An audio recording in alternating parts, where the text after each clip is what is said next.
শানু দিদি পুলিশ নিয়ে এসছে। এখন কি হবে? বড় আমি পুপুল দাদা, ও দিদি। কি ব্যাপার, পুলিশ এসেছে কেন? হ্যাঁ, শাইনি পুলিশ নিয়ে এসছে। তোমার ছেলের কীর্তির জন্য আমাদের সকলের হাতে হাত করা পড়বে।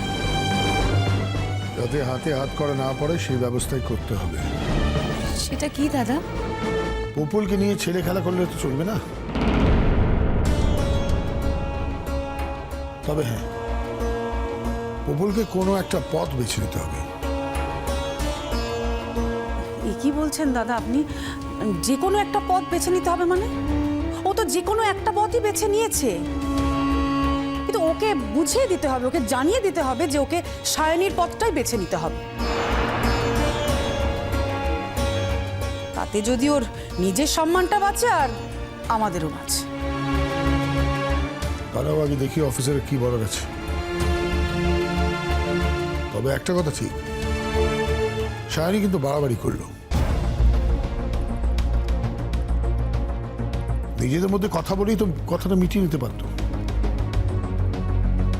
কি বলছো তুমি? একটা মেয়েকে বিয়ের আসর থেকে উঠে যেতে হয়েছে, তারপর কি মেটাবে, কিভাবে মেটাবে?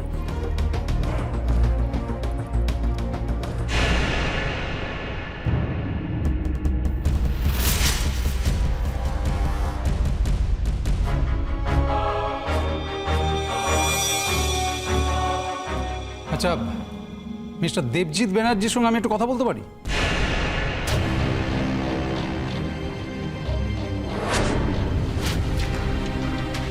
হ্যাঁ, আমি দেবজিৎ ব্যানার্জি। বলুন, কি বলতে চান আপনি? আমি সরি আঙ্কেল, আমি জানি আপনি আমার উপর রেগে থাকেন, কিন্তু আমার আর কিচ্ছু করার ছিল। আজকে যদি আপনার মেয়ের সঙ্গে এরকম হতো, আপনি কি এড়িয়ে যেতে পারতেন? পারতেন না।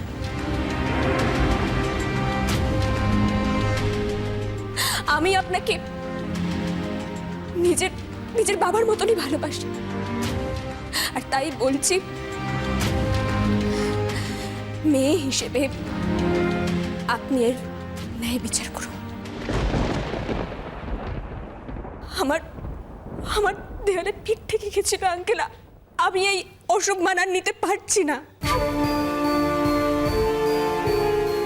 আমি মেয়ে বলে আমার সাথে বারবারই এটা হবে, আমাকে অসম্মান করা হবে, আপনার ছেলেকে ভালোবেসেছে বলে আমাকে ঠকতে হবে।